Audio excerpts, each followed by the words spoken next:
자신 껴안기라는 주제로 강의를 하고 있습니다. 이 세상에서 나 자신을 끌어안아 줄 수 있는 유일한 사람은 누구죠? 나예요. 여러분들 인생 살면서 몸 아프고 힘들었잖아요. 애 낳을 때도 얼마나 힘들었어요. 애 낳을 때 남편이 알아요? 자식이 알아요? 누구만 알아? 나만 알아. 몸이 너무 아플 때 내 아픈 거하고 똑같이 남편이 내 마음에 맞춰서 돌봐주기 쉽지 않아요. 그러니까 누가 나한테 잘해줘야 돼? 내가 나한테 잘해줘야 돼. 내가 빛이 나야지 남도 나를 좋아하는 거예요. 내가 구질구질하면은 남이 나를 좋아할 것 같아, 안 좋아할 것 같아요? 네, 그래서 저는 이렇게 강의 올 때, 오늘 같은 경우 뭐 1,500명도 넘는 또 명동 대성당에 강의할 때 꼭 올라오기 전에 거울을 봐요. 머리는 잘 정리됐는지. 그리고 제일 중요한 거는 바지에 자꾸는 올라갔는지. 네, 이거 제일 중요하게 여겨요. 만약에 내가 바지에 자꾸가 내려가잖아요? 그럼 여러분들은 눈은 여기 와 있고 생각은 딴 데가 있는 거예요. 딴 데. 저 신부님 저거 바지에 자꾸 내려갔는데, 내가 아무리 좋은 얘기를 해도 여러분들 귀에 들어가지 않아요. 무슨 얘기냐면, 남 앞에 나설 때 나 자신을 점검하는 일은 참으로 중요한 일이에요. 여러분들도 오늘 나오실 때 거울 한번 보셨어요? 안 보셨어요? 명동 성당에 오는 건데. 그렇죠? 제가 한 2년 전에 어느 천주교가 아닌 일반 기관에 강의를 갔어요. 근데 거기는 저를 초청하고 싶어서 2년 동안 섭외를 하다가 내가 2년 만에 시간이 돼서 그 기관에 갔어요. 갔는데 딱 나를 맞이하는 분을 보면서 정말로 나를 정말로 애타게 기다렸구나, 한눈에 알아보겠더라고요. 왜 한눈에 딱 알아봤느냐 하면은 얼굴에 화장을 어마어마하게 했어. 얼굴에 이 마스카라를 얼마나 말아 올렸는지 눈이 막 뒤집어지려고 그래. 네, 눈이 볼에 얼마나 예쁜 색깔을 칠했는지. 근데 이분이 루즈도 굉장히 짙게 발랐어요. 루즈도. 그런데 루즈를 굉장히 두껍게 발랐는데 바빴는지 루즈가 입술에서 선에서 벗어나갖고 살짝 올라왔어. 2시 강의였는데 1시 반에 거기 가서 커피를 30분 동안 마시는데 30분 동안 무슨 얘기를 했는지 하나도 기억이 안 나요. 뭐만 기억에 남냐면 이것만 기억에 남네. 이것만. 루즈 올라간 것만 기억에 나는 거예요. 2년이 지난 지금도 그분을 생각하면 아무 생각이 안 나. 뭐만 생각나냐면 이것만 생각이 나. 이것만. 그분이 굉장히 그날은 그 지역 기관장들 초청 강의 날이었어요. 그렇게 중요한 날에 나설 때 화장을 하고 난 다음에 거울을 한 번만 점검을 했다면 나한테 이 느낌을 주지 않았을 텐데.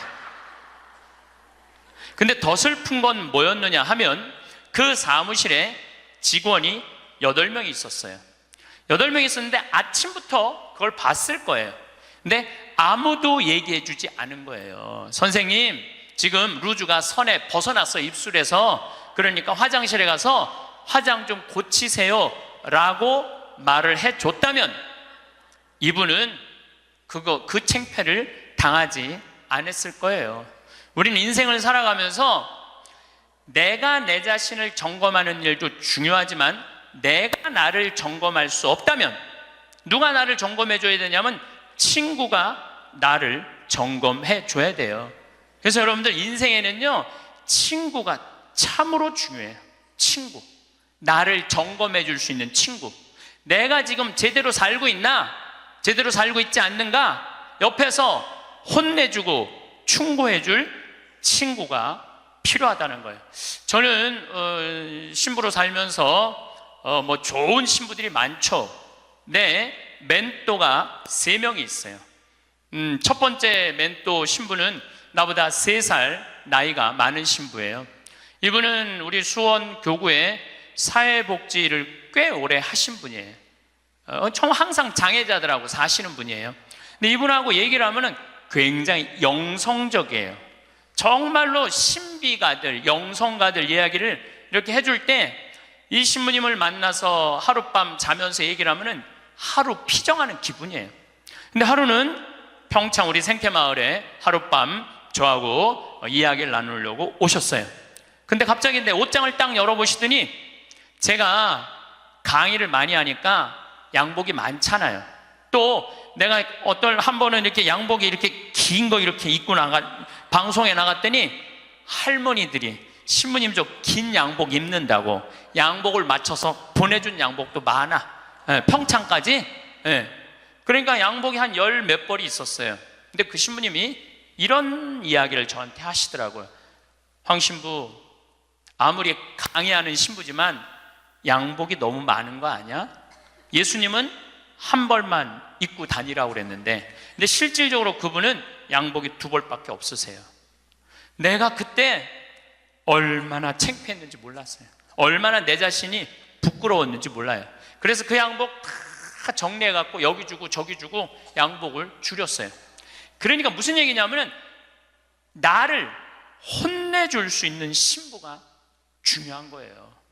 한 2주 전에 저한테 무슨 일이 있었느냐면 어떤 자매님이, 평창이 굉장히 춥거든요. 기본적으로 영하 10도에서 15도가 내려가요. 산속이니까. 그러니까 신부님 추우니까 이거 옷 하나 신부님 거 샀다고 밤에.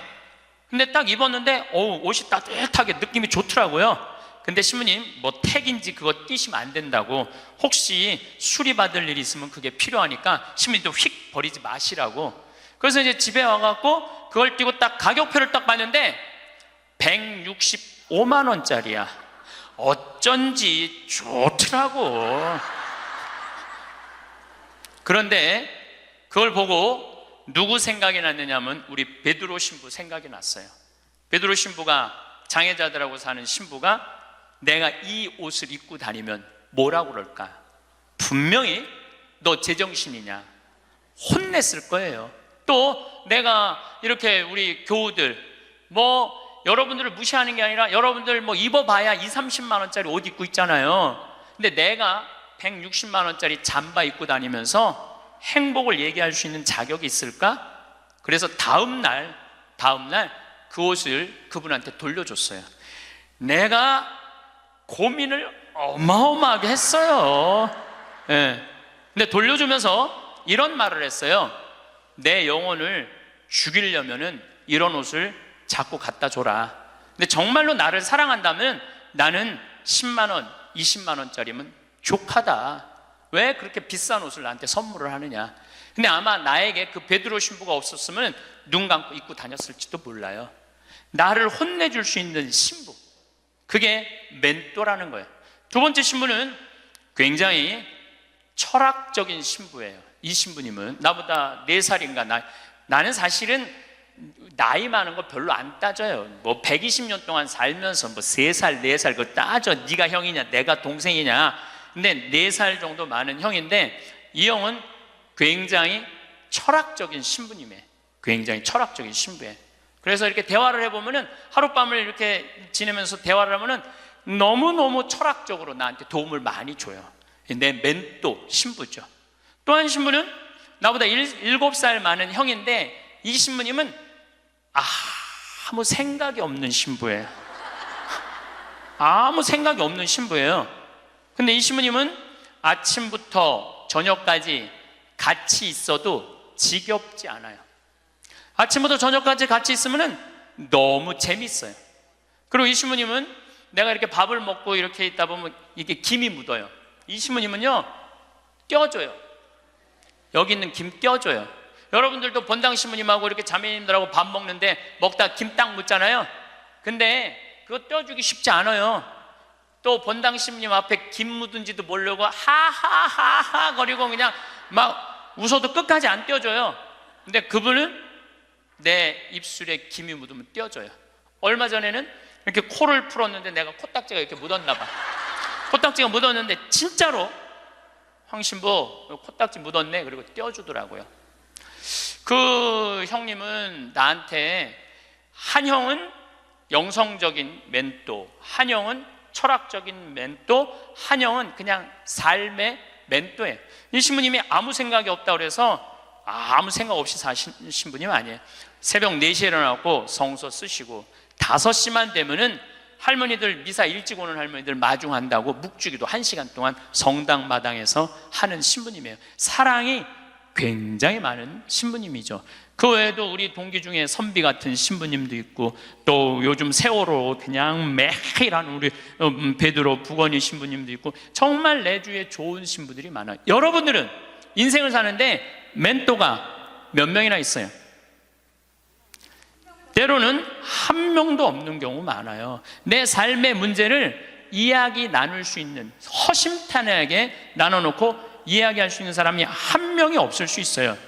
만약에 여러분들이 한 명도 없다면 여러분들은 실패한 인생을 살 수밖에 없다는 거예요.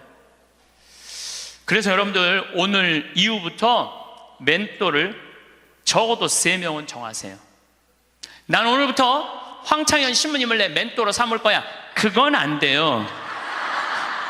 왜 안 되냐면 멘토는 내 삶에서 내 삶을, 내 밥그릇, 숟가락이 몇 개 있는지 아는 사람이 멘토가 돼야지 멘토가 될 수 있어요. 또 언제든지 만날 수 있는 사람.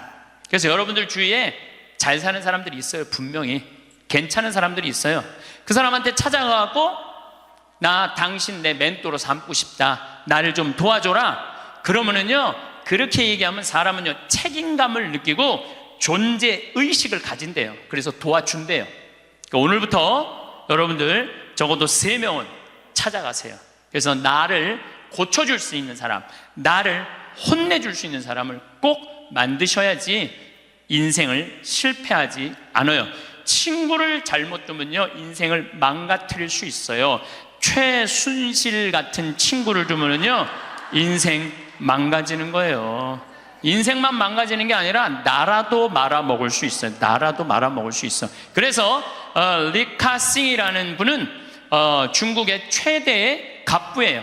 이분이 어떤 친구를 사귀지 말아라. 우리 이건희 회장님은 재산이 13조인데 이 리카싱은 재산이 30조야. 어마어마한 부자예요. 1년에 3천억씩 장학금을 내놓는 분이에요. 자기는 항상 이코노미 타고 다니면서. 대단한 분이죠. 근데 이분이 6불합 7불교라고 그래. 어떤 사람이랑 동업하지 말아라. 첫 번째, 개인적인 욕심이 너무 강한 사람과 동업하지 마라.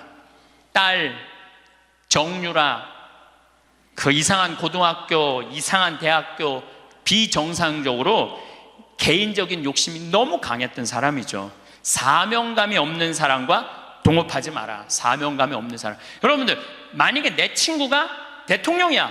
그럼 나는 목에 칼이 들어와도 이 5천만을 생각하라고 난 얘기할 것 같아. 그런 사명감 가질 것 같아. 내 친구가 대통령이라면은 내 개인적인 대통령의 힘을 빌려갖고 내 개인적인 욕심 안 채우고. 3번째, 인간미가 없는 사람과 동업하지 마라. 부정적인 사람과 동업하지 마라. 인생에 원칙이 없는 사람과 동업하지 마라. 우리가 인생을 살면서는 원칙이 꼭 필요해요. 저는 어떤 원칙이 있느냐면 1 더하기 1은 2다. 이게 내 인생의 원칙 중에 하나예요. 무슨 얘기냐면은 1억 드리고 1억 은행에 대출 받아갖고 2억짜리 아파트 사면 2억이야. 근데 우리는 무슨 생각해? 1억 내 돈 갖고 1억 대출 받아갖고 2억짜리 아파트 사면 10억 되길 바라잖아요. 그때부터 불행한 거예요. 그래서 나는 1 더하기 1은 10이 아니라 1 더하기 1은 2야. 욕심 부리지 말라는 거예요. 그리고 내 인생의 원칙 중에 하나는 그 달에 번 돈은 그 달에 다 써라. 이게 내 원칙이에요. 그 달에 번 건 그 달에 다 써라. 예. 특히 신부는 쌓여 있으면은 딴 생각하게 돼 있어요. 그래서 그 달에 번 건 그 달에 다 써라. 그럼 내 최고의 원칙은 뭐냐면 인생은 별거 없다. 먹고 마시고 놀자. 여러분들, 제가 작년에도 말씀드렸고 올해도 말씀드렸어요. 인간은요, 먹고 마시고 놀지 않으면요 인간이 안 돼요. 내가 대통령 얘기를 안 할래야 안 할 수가 없는데, 우리 대통령께서는 어렸을 때부터 경호원 따라다녔어요. 그리고 은둔 생활하고, 그리고 국회의원 되고 대통령 됐어요. 평범한 사람들이랑 먹고 마시고 놀 시간이 없었어요. 사람은요, 평범한 사람들이랑 먹고 마시고 웃고, 우리 예수님처럼 먹보요 술꾼으로 어려운 사람들 속에서 살아야지 사람이 되는 거예요. 그걸 못하면요 많은 부분을 잃어버릴 수 있어요. 그리고 감사할 줄 모르는 사람과 동업하지 마라. 그리고 7. 불교, 불효하는 놈과 사귀지 마라. 사람에게 각박하게 구는 사람과 사귀지 마라. 시시콜콜 따지는 사람과 사귀지 마라. 받기만 하고 주지 않는 사람과는 사귀지 마라. 이게 내 원칙 중에 하나예요. 받기만 하고 주지 않는 사람과는 사귀지 마라. 저는 참 많이 받아요. 정말 많이 받는 사람 중에 하나예요. 작년에 할머니가 나한테 100억 기증했는데 올해 100억을 더 기증해갖고 200억을 내가 받았잖아요. 그리고 내가 잠비아 돕는다고 1000만 원씩 도와달라고 그랬는데 그렇게 100명도 넘게 저를 도와줬어요. 정말 그 명단을 쭉 보니까 나한테 정말 많은 분들이 1000만 원씩 보내줬더라고요. 이번에 내가 가을에 내 배추 심고 고추 심고 무 심어갖고 김장해갖고 농약 하나도 안 친 거, 그래갖고 다 보내줬어. 그분들 싹 다 보내줬어. 싹 다 보내줬는데 내가 그랬잖아요. 받기만 하고 주지 않는 사람하고는 사귀지 말라고. 근데 나는 정말 고마워서 보내준 거야. 그런데 놀랍게도 신부님, 우리가 이런 거 바라고 신부님한테 봉헌한 거 아니에요. 이거 받고 그냥 있을 수가 없어요. 그래갖고 또 돈을 그분들 중에 보내준 게 2천만 원이 또 넘어. 신기하죠. 나는 정말로 좋은 마음으로 해. 맛있는 김장 보내주고 싶어서 보내줬는데 그게 또 고맙고 감사한가 봐. 인생은 그렇게 즐거운 거죠. 아부를 잘하는 사람과는 사귀지 마라. 권력자 앞에 원칙 없이 구는 자와 사귀지 마라. 동정심이 없는 사람과는 사귀지 마라. 그러니까 우리가 여러분들 친구를 잘 사귀어야 돼. 친구를 잘못 사귀면은 인생을 망가뜨릴 수밖에 없어요. 나는 과연 내가 내 모습을 볼 수 없다면 내 모습을 볼 수 있는 사람, 나는 누구를 지금 선정하고 살아가고 있는가? 누구를 내 멘토로 정하고 살아가고 있는가? 깊이 반성해야 돼. 나도 내 인생에 3명 멘토가 있고 여러분들도 3명의 멘토가 있는데, 우리 대통령도 그런 사람들, 학식이 깊고 공부 많이 한 사람들의 얘기를 들었다면 오늘 같은 사단이 나지 않았을 거예요. 여러분들, 솔로몬 임금님이, 하느님이 내가 너한테 영화를 주랴, 명예를 주랴, 돈을 주랴. 그러니까 솔로몬이 뭘 달라고 그래요? 아니에요. 지혜가 아니라 원문을 보면 듣는 마음이에요. 지도자는요, 듣는 마음이 있어야 돼요. 누구한테? 우리들 이 말하는 그 정말로 전문가들 이야기를 듣는 마음을 가지고 있으면 제대로 된 지도자가. 근데 누구한테 들어야 돼? 제대로 된 사람한테 들어야죠. 이런 친구 여러분들 꼭 가지셔야 돼. 그러면은 여러분들 인생을 실패하지 않을 수 있습니다. 저는 요즘 우리나라 이 사회가 복잡하죠. 사드 문제 때문에 중국, 우리나라 지금 다 경제 차단하고 있어요. 지난주에 제가 제주도 피정을 갔다 왔는데 서귀포로 갈 때 택시를 탔는데 지금 중국 사람들 거의 안 들어온대요. 중국 사람들. 왜냐하면 세무조사 들어간대. 땅 산 거 지금 그 사람들 투자 못 한대. 왜 그러냐면 세무조사 다 들어가서.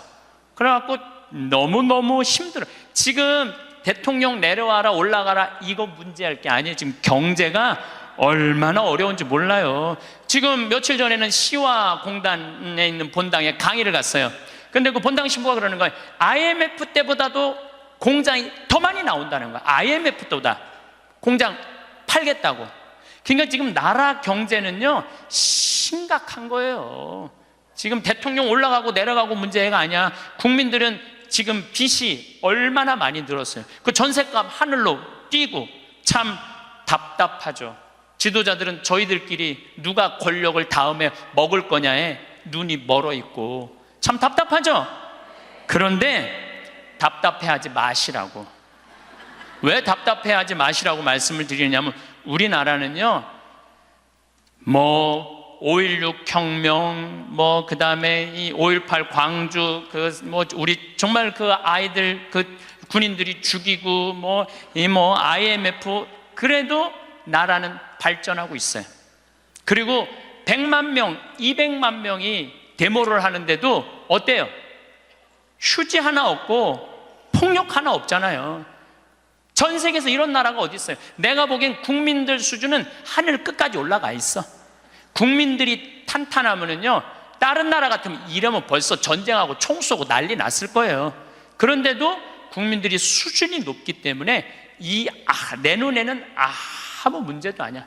난 대한민국이 희망적인 나라라고 생각을 해요. 국민들은요, 공무원들, 요즘 9급 공무원들, 8급 공무원들, 7급 공무원들 열심히 해요. 제가 여주 여러 환경운동 하면서 이제까지 내가 만난 하급 공무원들, 일반 우리 여러분들 자식들은 다 도와줬지 나를 방해한 사람 하나도 없어요. 근데 내가 올라가고 국회의원한테 얘기한 것도 아니고 도지사한테도 얘기한 거 아니야. 난 7급 공무원한테 가고 내가 우리나라 국민들 쉴 수 있는 공간을 꾸미고 싶다. 나를 좀 도와줘라. 그랬더니요, 그 여주에 있는 그 7급 또 과장급들이 평창까지 와서 다 보더니 자기네들끼리 모여서 정말로 우리 이런 거 도와주자 합의를 해갖고 다 도와주는데 기가 막히더라고요. 이번에 우리나라가 그런 거에 대한 혁신을 이루는 좋은 기회가 됐으면 저는 좋겠다는 생각을 합니다. 어쨌든 다시 자신 껴안기로 돌아가서 소크라테스는 뭐라고 그랬죠? 너 자신을 알라고 그랬죠? 덴마크에 그 유명한, 갑자기 이름이 생각이 안 나는데 동화 작가가 벌거숭이 임금 안데르슨, 똑똑하시네. 덴마크의 안데르슨이라는 동화 작가가 있는데 벌거벗은 임금님 얘기를 해요. 벌거벗은 임금님, 이 임금님은 평상시에 뭐를 좋아하셨느냐면 옷을 입고 자랑하는 걸 참 좋아하셨어. 옷을 입고. 근데 그 사기꾼 둘이서 임금님을 찾아가요. 임금님, 내가 기가 막힌 턴을 짤 줄 안다고. 기가 막힌 천을. 근데 이 천은 바보 눈에는 안 보인다고. 바보 눈에는 안 보인다고. 그래갖고 그럼 한번 짜봐라. 그래갖고 이제 돈을 받았어요. 근데 이제 이 사기꾼이 이제 배틀에다가 옷을 짜는데 임금이 가보니까 안 보여. 근데 분명히 뭐라고 그랬어? 바보 눈에는 안 보인다. 막 짜면서 임금님 이 천이 멋있지 않느냐고. 그러니까 임금이 뭐라고 그래? 멋있다고. 멋있다고. 예. 신하들을 데리고 와갖고 신하들도 보여주라고. 이제 신하들이 와서 보니까 임금님이 멋있다고 그러니까 바보 눈에는 안 보인다니까 신하들도 뭐라고 그래? 멋있다고 그래. 그래서 이제 한 일주일이 지나고 나서 임금님 옷 다 됐다고 입어보라고. 그럼 뭐가 보여야지 입지. 손 드시라고 그러니까 손 딱 들고 지금 들어갔다고. 잘 어울린다. 이쪽 손 드느라고. 이걸 또 멋있다고 퍼레이드를 하시라고. 그래갖고 임금님이 벌거벗고 퍼레이드를 하네. 온 국민들이 야, 우리 임금님 멋있다고. 왜? 바보 눈에는 안 보이니까. 근데 한 꼬마가 임금님 빨개 벗었네? 그렇게 얘기를 한 거예요. 그러면은 자기도 빨개 벗은 거 알아. 신하들도 빨개 벗은 거 알아. 그런데 놀라운 거는 그 퍼레이드를 멈춰야 되는데, 여러분들 거기까지만 들었죠? 그 다음 얘기가 기가 막혀요. 끝까지 빨개 벗고 퍼레이드를 했다는 거예요. 누구 말을 무시한 거야? 그 꼬마 말을 무시한 거예요. 우리는요, 내가 지금 대통령 얘기하는 거 아니에요, 여러분들. 대통령 얘기하는 게 아니라 내 자신이 빨개 벗고 있는데 나 자신이 누군지 모르고 살아가는 사람들 너무 많아요. 나 자신이 누군지 모르는 사람, 자신의 단점이 뭔지 모르고 자기의 추한 모습이 뭔지 모르고 살아가는 사람 많아요. 반대로 뒤집어서 어떤 것도 있느냐 하면, 뒤집어서 어떤 게 있느냐 하면은 내 안에 들어있는 보물을 발견하지 못하고 살아가는 사람도 많아요. 여러분들 안에는 보물이 꽉 차 있어요. 여러분들 안에는. 그런데 나 같은 게 뭐, 나는 지극히 평범한 인간이고 능력 없는 인간인데, 그리고 묻어버리고 그냥 죽어버리는 사람들도 많다는 거예요. 그래서 우리 인간은 인생을 살아가는데 아주 중요한 작업 중에 하나가 자기 자신을 아는 일이에요. 내가 가장 무서운 말 중에 하나가 그거예요. 딱 보면 알아. 뭘 딱 보면 알아요. 여러분들 딱 보면 알았어? 우리가 얼마나 잘못 판단하고 사는지 몰라요. 예수님은 뭐라고 그러셨어요? 예수님은 이렇게 말씀하십니다. 마태복음 7장에 보면 남의 눈에 있는 티끌 꺼낼 생각하지 말고 네 눈에 있는 들보 꺼내라고. 누구를 들여다보라는 거야? 자신을 들여다보라는 거예요. 그래서 내 자신이 누구냐? 이거 꼭 물어보셔야 돼요. 내 자신이 누구냐? Who am I? 내가 정말로 영어 오래간만에 한번 쓰는데 Who am I? 나는 누구이냐? 저는 천주교 신부예요. 그렇잖아요. 난 천주교 신부예요. 천주교 신부고, 과연 내가 교우들한테 뭐를 전해주는 사람이냐? 하늘나라의 기쁜 소식, 군 뉴스를 전해주는 사람이에요. 그러니까 나는 어떻게 살아야 돼? 내가 하늘나라의 복음, 기쁨을 알아. 그러니까 나를 통해서 교우들은 뭐를 느껴야 돼? 기쁨을 느껴야 돼. 근데 내가 맨날 인상 쓰고 나는 너무 사는 게 힘들어, 사는 게 지겨워 죽겠어, 이놈의 사제복 너무 무거워, 이러면 여러분들 나를 보고 기쁨을 느끼겠어요? 못 느끼죠. 하느님으로부터 오는 기쁨을 나는 교우들한테 전해줘야 돼. 또 요한 1서의 말씀처럼 사랑, 하느님의 사랑, 우리가 하느님을 사랑하는 게 아니라 하느님이 우리를 사랑하는 것을 나는 교우들한테 알려줘야 돼. 왜? 나는 사제니까. 나는 사제니까 내가 누구냐를 물어봤을 때 교우들은 날 통해서 위로를 받아야 돼요. 누가 전해주는 위로? 예수님이 전해주는 위로를 받아야 돼. 기쁨을 받아야 돼. 요즘은 이제 4년 전부터 제가 잠비아를 이렇게 다니고 있는데 전 참 행복해요. 왜 행복했냐면 한국은 뭐라고 해도 먹고 살만한 나라예요. 지금 뭐 어쩌고 저쩌고 해도 경제 세계 12위야. 국민소득 28,000달러야. 여러분들 지금 옷 입고 있는 거 보면은 다 기가 막힌 거 입고 앉아 있어요 지금. 네. 한국은 문제 없어요. 근데 잠비아를 다녀보니까 대부분 다 맨발로 다녀요. 대부분 다 맨발로 다녀. 그런데 이번에 잠비아를 갔을 때 그 병원을 운영하는 마들렌이라는 수녀님이 나한테 면담을 청하더라고요. 신부님이 지금 잠비아에 농업대학, 신학교 이런 거 짓는 거 좋습니다. 그런데 잠비아에는 어떤 아이들이 많으냐면 에이즈 걸린 아이들이 많다는 거예요. 에이즈가 걸린 아이들. 근데 어떤 아이들이 에이즈에 걸리느냐면은 엄마가 엄마가 있대. 정신지체아 엄마가 있으면 동네에서 이놈도 건드리고 저놈도 건드리는 거야. 이놈도 건드리고 저놈도 건드리니까 그러니까 이놈도 건드리고 저놈도 건드리니까 에이즈가 걸리는 거죠. 에이즈가 걸려서 애가 생기면은 얘도 대부분이 에이즈에 걸려서 나온다는 거야. 근데 정신이 좀 모자라는 엄마니까 아무도 안 돌본다는 거예요. 그러면 이 여자도 버림받고 아이도 버림받아갖고 가장 기본적인 생활도 못하는 아이들이 참 많다는 거예요. 수녀님이 눈물을 흘리면서 신부님, 우리들 에이즈 어린아이들 집 줘주면 안 되겠느냐고. 30명 정도 되는 아이들 머무를 수 있는 집을 줘달라는 거예요. 근데 제가 한 대 머리를 맞았어요. 왜냐하면 나는 어마어마한 큰 도시의 큰 대학 건물을 생각했지 에이즈 아이들 집을 줘준다는 생각은 하나도 안 했어요. 저는 혼자서 정말로 예수님한테 죄송했어요. 그리고 그 수녀님의 눈물을 보면서 가슴이 참 아팠어요. 그래서 수녀님한테 약속했어요. 내가 저 주겠다고. 내가 또 마음이 약해요. 그래갖고 이제 이 담도 다 치고 이제 이 바닥 공구리도 다 치고 이제 올라가기 시작을 했어요. 그 사진이 오는데 기분이 너무너무 좋더라고요. 그러니까 내가 누구냐라는 질문을 하기 시작하니까 내가 어떻게 살아야 되는 답이 나오는 거야. 내가 누구냐. 작년에도 내가 요맘때 여러분들한테 이런 말씀을 드렸어요.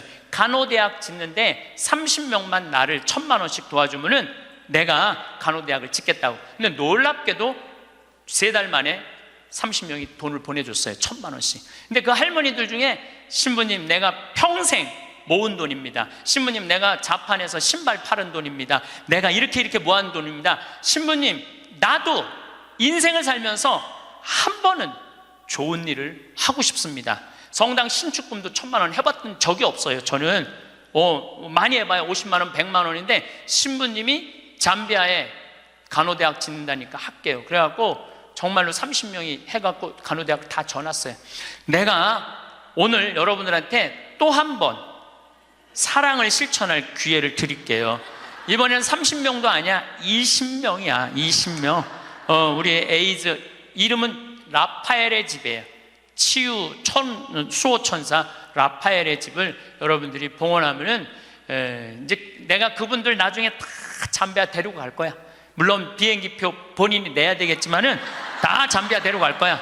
그래서 내가 낸 돈이 얼마나 귀하게 쓰여지는지.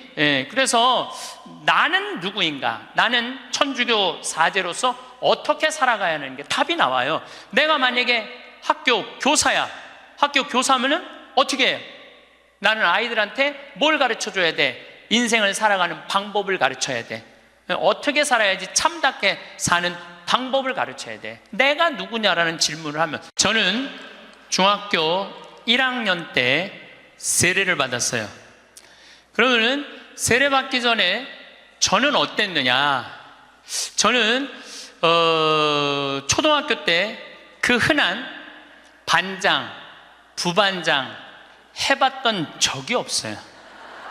우리는 초등학교 때 한 반에 70명이었기 때문에 줄반장도 굉장히 중요한 자리였어요. 근데 줄반장도 해봤던 적이 없어요. 저는 우등상도 타봤던 적이 없는 아이예요. 그야말로 볼품 없는 아이였어요. 성격은 어땠느냐? 우리가 4형제였는데 우리 집에 제가 막내였어. 막내니까 성격이 까칠했어요. 나 하고 싶은 대로 다 했어요. 형들도 누나도 다 봐주고, 아버지 어머니 좀 달랐지만은 내가 그 밥 먹다가 신경질이 나면은 숟가락 밥그릇 던지는 건 예사도 아니었어요. 그냥 던졌어. 그냥 그렇게 아주 까칠했어요 제가. 그런데 중학교 1학년 때 세례를 받으면서 나는 내 인생에 어마어마한 거울을 만난 거예요. 어떤 거울을 만났느냐면 예수 그리스도라는 거울을 만난 거예요. 예수 그리스도라는 거울을 비춰보니까 내가 남에 대한 배려도 할 줄 모르고 사랑도 할 줄 모르고 이해심도 없고 이기적이고 지랄 맞고 아주 볼품이 없는 인간이었어요. 그러면서 자꾸 나 자신을 들여다보기 시작했어요. 정말로 부끄럽더라고요. 더욱이 예수님은 그 어린 나이에 중학교 1학년 때 예수님이 십자가에 못 박혀 나를 위해서 돌아가셨다는 게 얼마나 나한테 감동적이었는지 몰라요. 감동적이지 않아요, 여러분들? 남도 아니고 나를 사랑하기 때문에 저 고통을 겪으신 예수님. 그런데 도대체 나는 뭐하고 살았느냐? 나 하고 싶은 대로 신경질 부리는 대로 다 부리고 집안 식구한테 땡깡 필 거 다 피고 남 함부로 판단하고 정말로 나 자신이 볼품이 없더라고요. 그래서 저는 저를 계속 들여다보기 시작했죠. 예수 그리스도라는 거울에. 그러면서 저는 15살에 사제가 되기로 결심을 해요. 내 인생이 너무 많은 영향을 미친 주님의 제자가 돼야 되겠다. 그래서 15살에 뜻을 세운 거죠. 공부하겠다는, 사제가 되겠다는, 지우학한 거예요. 공자님 말씀대로 15세이 지우학한 거예요. 뜻을 세운 거야. 내가 사제가 되겠다고 뜻을 세우고 나니까 내 인생에 대해서 고뇌하게 되더라고. 고뇌. 여러분들 인생에 고뇌해야 돼요. 소크라테스는 뭐라고 그러냐면은 자기 삶에 대해서 고뇌하지 않는 인간은 인간이 아니라고 그랬어요. 자기 삶에 대해서 내 삶이 지금 잘 살고 있느냐, 잘 살고 있지 않느냐 고뇌하지 않으면 그 삶은 가치가 없다고 그랬어요. 가치가. 여러분들은 지금 살고 있는 삶이 가치 있어요, 가치 없어요? 고뇌해야 돼요. 내가 정말 가치 있는 삶을 살고 있는가? 제가 서른에 31입이라고 그래요. 서른에 신부가 됐어. 이제 뜻을 신부가 됐으니 얼마나 좋아. 그런데 내 인생에 가장 많은 실수를 저지른 게 30이에요 30대 때 나는 내 강의 때 핸드폰이 울리면 가만히 놔두질 않았어요. 미사할 때 핸드폰 울리잖아요. 이 거룩한 시간에 무식하게 핸드폰도 안 꺼놓고 분심 들게 한다고. 한 번은 이렇게 거양성체를 하는데 핸드폰이 울리더라고요. 딱 내려놓고 내가 뭘 했겠어요. 일주일에 한 번 거룩하게 기도 한번 해보겠다는데 그놈의 핸드폰을 안 꺼놓느냐고. 무식하게 남들 정신 산란하게. 근데 미사가 끝났는데 자매 하나가 와서 신부님 죄송하다는 거예요. 뭐가 죄송하냐니까 우리 남편 핸드폰이라는 거예요. 그래서 남편 핸드폰이면 남편이 와야지 왜 당신이 오느냐? 남편이 손이 없냐? 발이 없냐? 입이 없냐? 그랬더니 이 자매 하는 말이 신부님 우리 남편은 청각장애자라는 거예요. 따라서 말도 못하는 거예요. 항상 진동으로 해놓는데 풀린 거야. 풀리고 난 다음에 자기도 모르고 아내도 몰랐던 거야. 너무 죄송하다고 신부님 미사 때 분심 들게 해서. 내가 그날 이후부터 지금까지 내 강의 때 핸드폰 울려도 한 번도 신경질을 부린 적이 없어요. 한 번도. 근데 30대 때는 그랬어요. 그리고 내가 지금 50이 돼 보니까 네 바지에서 울리는지 내 바지에서 울리는지도 모르겠더라고. 한 번은 춘천 수무숲 성당이라는 곳에 강의를 갔는데 막 강의를 시작하는데 핸드폰이 막 울리더라고요. 그래서 내가 얘기했죠. 나는 내 강의 때 핸드폰 울려도 한 번도 신경질을 부린 적이 없다고. 그런데도 계속 울리는 거예요. 기분이 싸해. 보니까 내 바지에서 울리는 거. 내 바지에서. 근데 만약에 내가 무식하게 핸드폰도 안 꺼놓고 강의하는데 남들 방해준다고 그러는데 내 바지에서 울렸잖아요. 그러면 나는 강의 못하고 그냥 가야 돼요. 그런데 30대 때는 보이는 대로 지적했어요. 교우들 잘못하면은 바로 그 자리에서 혼냈어요. 교우들 성체할 때도 여러분들 성체는 왼손이 올라와갖고 오른손으로 영해야 돼요. 그렇죠? 근데 어떤 교우들은 오른손으로 올려갖고 왼손으로 영하는 교우들이 있어요. 그럼 이 잘못된 거죠. 왜냐하면 이 오른손이 거룩한 손이니까 오른손으로 영해야지. 근데 손이 바뀌면은 지적해주지도 않아. 그냥 손바닥을 내리치는 거예요. 똑바로 하라고. 쫙 소리가 나잖아요. 그럼 뒤에 성체 영화로 나오는 교우들이 내가 굉장히 무서웠으니까 보면 어떻게 하고 나오느냐면 막 이러면서 나와요. 마지막에 와서 틀려 또 보면은. 30대 때는 정말 그랬어요. 30대 때는. 근데 40대 때는 생각을 해보니까 주부들이 손목 관절염 있는 주부들이 있어. 그러니까 이게 안 돌아가는 거야. 안 돌아. 그러니까 반대로 하는 거예요. 근데 30대 때는 그런 걸 몰랐어요. 그냥 원칙대로 하는 거. 원칙대로. 그러니까 손바닥을 내리치고 그 짓을 했죠. 참, 나는 30대 내 인생을 지워버리고 싶어. 그래서 40이 되면서는 이제는 왼손으로 올리든 오른손으로 올리든 상관하지 않아. 왼손으로 올리면 왼손에 영해드리고 오른손으로 영해드려. 근데 어떤 경우들은 헷갈리니까 그냥 이렇게 나오는 교우들도 있어. 그럼 내가 어떻게 하는 줄 알아? 그냥 정가운데다 영해드려. 정가운데다. 30대 때는 주교님 욕도 가장 많이 한 게 내 30대 주교님 욕도. 왜 성당을 분가를 하냐, 교회 정신에 어긋났다. 그리고 30대에 내가 처음 본당 신부로 갔는데 교우가 4,000명이에요. 4,000명. 근데 사실은 신학교에서 공부했지 사회 경험이 뭐가 있어요. 근데 이 교우들은 막 교수들도 있고 박사들도 있고 무슨 국회의원도 있고 군수도 있고. 근데 이게 내가 모르는 척하고 잘 모르는 거 하면 내가 눌리잖아요. 그러니까 무조건 아는 척하는 거야. 무조건 아는 척하고 틀려도 일단 우기는 거야. 따라오라고. 30대 때는 정말 그랬어. 30대 때는 참 내가 보기엔 참 한심한 시간을 보냈죠. 30대 때 가장 후회되는 게 사람을 만날 때 목적으로 만났어요. 무슨 얘기냐면 군수, 국회의원, 돈 많은 사람들 만나면 나 환경운동하는데 저 사람 좀 도와주지 않을까? 그래서 참 시간 만들어서 만나주고, 아이 뭐 저 교우들이 뭐 그냥 평범한 교우, 나 바쁘다 그러고 그런 사람들이 만나자 그러면 그냥 시간 내서 만나고, 정말로 지워버리고 싶은 내 모습 중에 하나였어요. 30대 때 이립은 했으나 성숙하지 못한 나이였죠. 쓰긴 섰지만은 성숙하지가 않았어요. 30대 때. 그러니까 30대 때는 배신도 많이 당했어요. 배신을 왜 당했겠어? 내가 바라는 게 많은데, 부자들 막 오면 신부님 내가 좀 도와줄 수 있을 것 같아요. 뭐 땅이 팔리면은 뭐 도와줄 수 있을 것 같아. 그래갖고 계속 만나고 밥도 먹고 그러는데 이놈의 땅이 팔리지도 않고 도와줄 생각도 안 하는 거야. 30대 때는 그랬어요. 30대 때는 이렇게 생각해 보면은 나 혼자 잘난 척하고 아는 척하고 있는 척하고 그랬던 세월이 내 30대. 그리고 30대 때는 듣지도 않았어요. 그냥 내 말하기 바빴어. 내 말하기 바빴던 게 30대 내 인생이었죠. 30대는 무슨 일을 많이 할까? 일에 매달렸어요. 그래서 저는요 30대 때 일 많이 했어요. 빈병 모으기 운동을 했는데 한 달에 20만 병씩 모았어요. 20만 병씩. 그냥 막 일에 매달렸어요. 일에. 그리고 무슨 뭐 폐식용유 모아갖고 하면 막 경기도에 있는 아파트에 그냥 폐식용유 설치하고 막 트럭 5대 막 4대 해갖고 일에 매달렸어요. 일에. 그러니까 30대 때 내가 보니까 미쳐서 산 것 같아. 미쳐서. 근데 지금 생각해 보니까 지금은요 일에 안 매달려요. 일을 많이 하는 건 아무 의미가 없더라고요. 때가 되면 다 두고 떠날 거야. 일에 매달리면 행복하지 않아. 뭐가 행복하냐면 그냥 행복하면 돼. 오늘 행복하면 돼. 오늘. 그럼 뭐 일은 중요한 게 아니야. 오늘 행복해갖고 일이 되면 좋은 거고 안 되면 말고. 근데 30대 때는 일 때문에 오늘의 행복을 내가 포기한 시기가 30대예요.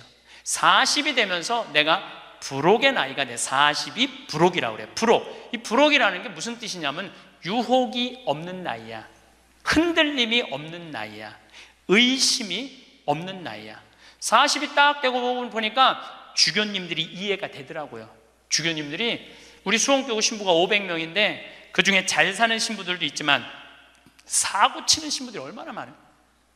여자 문제, 돈 문제, 교우들하고 싸우는 문제, 정말 복잡하겠더라고요. 그 500명의 신부들을 관리하려고 그러니 주교님들이 얼마나 머리가 아파요. 이해가 되더라고요, 주교님이.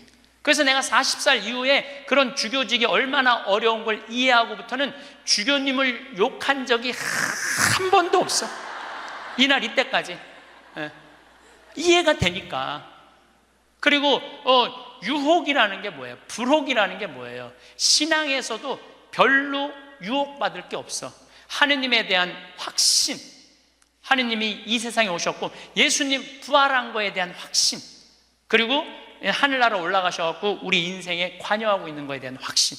요즘 예수님 부활에 대한 확신이 왜 더 드느냐면은, 여러분들 예수님이 십자가에 못 박히기 전에 매질 당했다고 그래요. 채찍질. 그게 가죽으로 끝에 양뼈 조각, 쇠 조각이 있어요. 한 대 때리면은요 이 등에 살점이 다 묻어나고 뼈 조각이 다 드러나. 한 대 맞으면. 그래서 40대 이상 맞으면 죽는다고 그래요.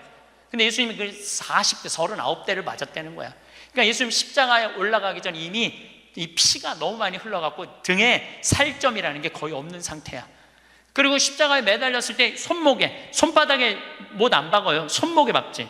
왜냐하면 떨어지니까. 이건 찢어져서 금방 떨어지거든. 손목에 박으면 온갖 신경, 동맥, 정맥 다 지나가는 거야. 이 뼈가 양쪽에. 그리고 그 숨 쉬고 이러는 게 너무너무 힘들어갖고 숨이 막혀 죽는 거거든요. 근데 3일 만에 부활했잖아요. 3일 만에 부활을 했다고 3일 있다가 이제 계속 마리아 막달레나한테도 나타나고 베드로하고 요한한테도 나타나고 막 그러잖아요. 내가 보기에는 그 정도 맞았으면 3일 후에 부활하고 난 다음에 1년은 누워 있어야 돼. 그렇지 않아요? 1년은 내가 보기엔 어딜 돌아다녀. 근데 막 갈릴레아도 갔다가 막 여기도 갔다가 무슨 엠마오도 막 그러잖아요. 확실히 우리가 생각하는 것과 다른 모습으로 부활하신 거예요. 우리가 생각하는 거 완전히 다른 모습으로 부활하셔서 제자들한테 11번 나타나시거든요. 그러니까 나는 그런 미혹되는 게 없는 나이가 40이 돼서 참 좋더라고요. 40이 돼서 너무 좋았던 것 중에 하나가 돈에 대한 유혹이 없는 거야. 30대 때는 돈 많은 사람만 만나고 막 그랬는데 이제는 40이 되면서부터 다 소용없더라고. 보니까 돈 많은 사람 폰만 썼지 안 도와줘요. 진짜 소중한 분들은 누구냐면 바로 여기 계신 여러분들. 정말로 우리 생태마을에 후원하는 분들이 10,000명이거든요. 그분들 3,000원, 5,000원이야. 근데 그분들이 20년 동안 나를 후원해 줬는데 100억이 넘더라고. 그 후원도. 그분들이 나한테는 보물이라는 생각이 40대 들어서 생각이 나는 거야. 그러니까 지금은 부자가 오든 가난한 사람이 오든 폼을 쓰는 사람이 오든 폼을 안 쓰는 사람이 오든 아무 상관이 없어. 불혹이죠. 유혹받지 않는 거예요. 의심 가는 것도 없고 유혹받지 않는 거. 그러니까 마음 안에 미운 사람이 없으니까 뭐가 있냐면 평화가 있더라고. 평화. 근데 문제는 미운 놈은 하나도 없는데 마음에 안 드는 놈들은 너무 많아. 이 마음에 안 드는 놈이 너무 많은 거는 다음 시간에 이야기하도록 하겠습니다. 여러분, 황창현 신부님 말씀 어떠셨나요? 신부님께서는 무엇보다 자기 자신을 아는 것이 행복의 첫걸음이라고 강조하셨습니다. 참으로 마음에 와닿는 말씀입니다. 우리는 평생을 살아가면서 수많은 사람들을 만나고 관계를 맺지만 정작 자기 자신에 대해서는 얼마나 깊이 이해하고 있을까요? 때로는 남들에게 보여지는 내 모습에만 신경 쓰느라 내면의 진짜 목소리에 귀 기울이지 못할 때도 많았던 것 같습니다. 신부님 말씀처럼 세상 그 누구보다 나를 진정으로 안아주고 사랑해줄 사람은 바로 나 자신입니다. 젊은 날에는 앞만 보고 달리느라 스스로를 돌볼 여유가 없었을지 모릅니다. 하지만 지금 삶의 지혜가 쌓인 이 시점에서야말로 가만히 내 마음을 들여다보고 그동안 애쓴 나를 토닥여주며 내 안에 숨겨진 보석 같은 가치들을 발견해야 할 때라고 생각합니다. 예수님을 거울 삼아 자신을 비춰보셨다는 신부님의 성찰처럼 우리도 각자의 삶의 경험이라는 거울을 통해 스스로를 돌아보고 더 나은 모습으로 나아갈 수 있을 겁니다. 또한 신부님께서는 좋은 멘토와 진실한 친구의 중요성을 역설하셨습니다. 이 말씀에도 깊이 공감합니다. 살다 보면 누구에게나 길을 잃은 듯 막막하거나 마음 터놓을 곳 없이 외로운 순간이 찾아오기 마련입니다. 그럴 때 진심으로 나를 이해해주고 지지해주는 멘토나 친구가 곁에 있다면 얼마나 큰 위안과 힘이 될까요? 신부님께서도 세 분의 멘토를 통해 삶의 지혜를 얻으셨다고 하셨지요. 우리 역시 주변을 돌아보면 비록 화려하진 않아도 삶의 귀감이 되는 분들이나 마음을 나눌 수 있는 소중한 인연들이 있을 겁니다. 어쩌면 우리 자신이 누군가에게 그런 존재가 되어줄 수도 있겠지요. 진정한 관계는 서로에게 배우고 성장하며 삶을 더욱 풍요롭게 만들어줍니다. 리카싱의 조언처럼 때로는 어떤 사람을 멀리해야 하는지에 대한 지혜도 필요하지만 무엇보다 중요한 것은 마음을 나눌 수 있는 좋은 사람들과 함께하는 것이라고 생각합니다. 신부님께서는 인생의 여러 단계를 거치며 얻게 되는 깨달음에 대해서도 진솔하게 이야기해 주셨습니다. 30대에 미숙했던 모습, 일에만 매달렸던 지난날에 대한 후회까지 솔직하게 나누어 주시는 모습에서 큰 울림을 받았습니다. 우리 모두 지나온 삶을 돌아보면 아쉬움과 후회가 남는 순간들이 왜 없겠습니까? 하지만 중요한 것은 그러한 경험들을 통해 무엇을 배웠고 지금 어떻게 살아가고 있느냐일 겁니다. 40대가 되어 돈에 초연해지고 인간관계의 소중함을 깨달으셨다는 신부님의 말씀처럼 우리도 나이가 들어감에 따라 세상을 바라보는 눈이 깊어지고 젊은 날에는 미처 알지 못했던 가치들을 발견하게 됩니다. 과거의 실수나 아픔은 현재를 살아가는 지혜의 밑거름이 될 수 있습니다. 그러면서 신부님은 진정한 행복은 미래가 아닌 바로 지금 여기에 있다고 강조하셨습니다. 이 말씀이야말로 우리가 매 순간 가슴에 새겨야 할 지혜가 아닐까 싶습니다.